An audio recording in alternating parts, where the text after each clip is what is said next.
it's Chronic Blaze here, and welcome back to another video. And in today's video, we're going to be reviewing some tech. So this is actually different from most of my gaming videos, but I have done some tech videos in the past. So as an example, you might remember this. This is the 5500 DPI gaming mouse that I got off of eBay last year for less than $10. And while for the most part, this has been pretty good, as you can tell, it might have some limitations for being less than $10. That is where this comes in. So this mouse right here is the Razer Lancehead Tournament Edition. So as far as I know, this mouse is about from 2013, and it's pretty nice. Now, I haven't tested this in my PC yet, but this is not an unboxing video, this is just a review. I am not unboxing these products, so I have seen them all, but I have not tested any of these products. But as you can see with this mouse, we have two buttons on the left side of the mouse, very similar to the 5500 DPI mouse that I got last year, except this mouse has two buttons on the right side of the mouse as well, and it has two DPI buttons, and it doesn't have a double click button. So for the last little while when I've been playing games, I've been using a standard membrane keyboard.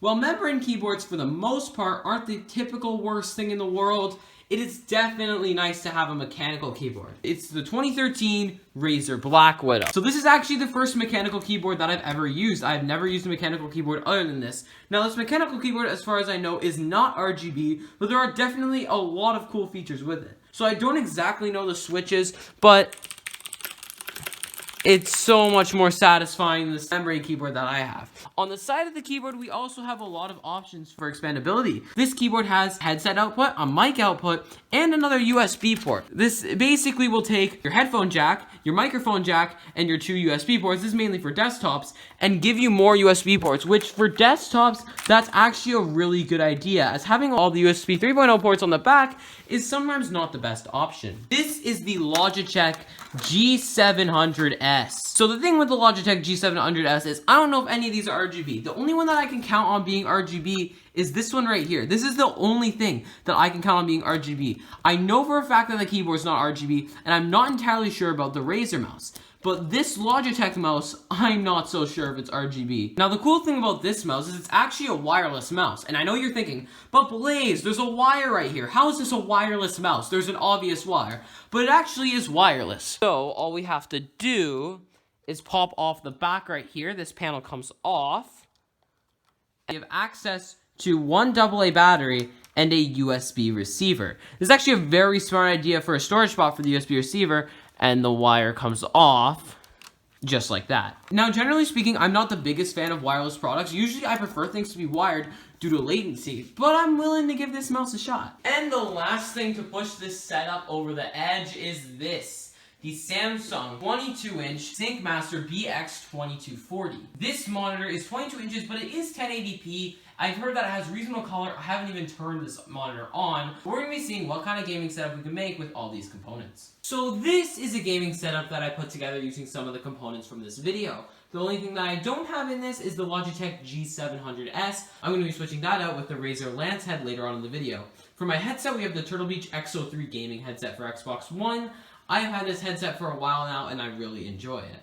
Now, one thing to keep in mind, you might be able to see slightly in the back, everything here is being projected off of my laptop, because I do not have a gaming PC, and I didn't want to really hook everything up to my Xbox, so for the ease of recording, for this video, everything is being projected off of my laptop. So because of this, the quality might not be as good, but I'm going to be giving you my full review on all the parts. The keyboard is not RGB, however, as you can see, the Razer logo does light up. This is a nice touch. You can fully customize this. You can also fully customize the mouse with the Razer software, which it prompted me to install as soon as I plugged this into my computer. I did not install it. I might in the future. I'm not entirely sure yet. But now it's time to see how all this stuff actually performs. So to test this whole setup out, we're going to be playing some kit PvP on invaded lands. We're going to be using the keyboard throughout the whole video, but I'm currently using the Razer Lancehead gaming mouse.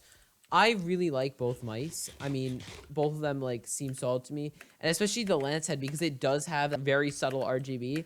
To be honest, I'm fine without RGB. It's nice to have, but at the end of the day, it doesn't really make much sense if you can get a part that doesn't have RGB for cheaper. Combos, combos, combos, combos. Can I get this kill? Oh, come on. Oh, come on. No, no, you don't. No, you don't.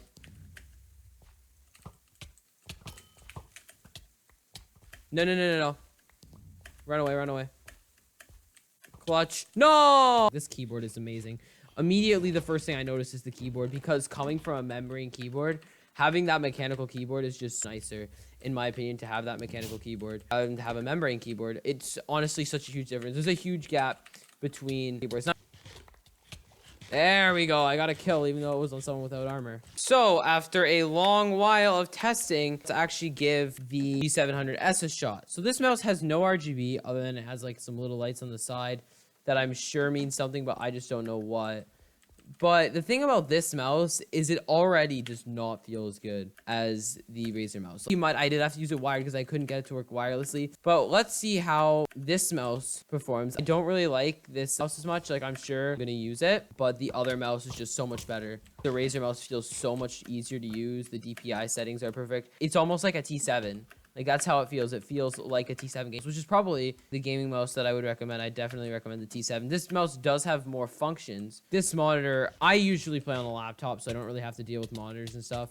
But this monitor is very nice. I find that this is probably one of the better monitors I've used. The color is pretty accurate, and it's a 22-inch monitor, so it's a smaller monitor, but I really like it. It's been a few weeks since I have recorded this video, and I have my final review on the products. Starting off, we have the Razer Lancehead Tournament Edition, which I really like. Not only does the mouse perform really well, but the RGB is also really well done, and it's fully customizable using Razer Synapse 3. The only problem with this mouse is that you can't use all 4 side buttons independently out of the box. The mouse is ambidextrous, which is nice, but I really wish the side buttons weren't just mouse button 4 and 5, and you could actually take advantage of all of them. You can macro them to random buttons you never used in Razer Synapse, but it's definitely not as smooth as getting it working right out of the box. Onto the Logitech G700S, and if I'm being honest, this mouse is nowhere near as good as the Razer Lancehead TE. It has 4 buttons, but for some reason, the top 2 ones didn't even recognize as their own buttons when I played Fortnite with this mouse. I'm not entirely sure what happened, but I know that one of the buttons recognized as left control. I also can't find a good DPI setting for this mouse very well, and unless you need a wireless mouse,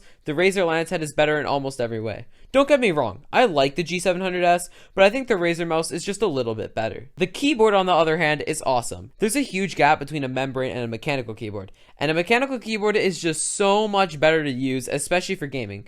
The keyboard is incredibly loud, but it's so much nicer than the membrane keyboard that I've been using for the past 4 or 5 years. Even though this keyboard doesn't have RGB, that's not that much of a deal breaker for me. I still really like it. The monitor is also really solid. Not only do I believe that it's 60 frames per second, I haven't actually tested that, but I do believe it's a 60 FPS monitor. Then again, since I was playing off my laptop for the video, I don't exactly know, but I do believe this monitor is 60 FPS. Either way, it's still really solid. It gets reasonably bright and has pretty solid viewing angles. Even though this monitor is from 2010, don't let that fool you. This monitor is amazing for a 22-inch monitor. If you can find this for around $80 to $100, it's absolutely a great deal. So what is my final verdict? So in the case of the Razer Lancehead Tournament Edition, if you don't need all 4 buttons, you're better off getting the T7 gaming mouse. Not only is the T7 $10 to $20, but it's a super nice mouse, and it honestly performs just as well as the Lancehead in some ways. The G700S, again, is the same case where you can probably just get the T7, unless you need a wireless mouse. On the case of the mechanical keyboard, it's a super nice keyboard, but if you're not going to be doing that much hardcore gaming, I would recommend a cheaper mechanical keyboard, which you can find cheap mechanical keyboards on Amazon for not that much more than something like a RK100. However, when it comes to the monitor, you're getting a really solid deal. For around $80 to $100, this is a super great monitor, and I would definitely recommend picking it up. Don't get me wrong, all these products are great, but that's gonna wrap this video. So if you guys did enjoy, please do a little like, subscribe, and turn on notifications so you never miss one of my videos. That's gonna wrap this video. So thank you all so much for watching, and I will see you in my next video.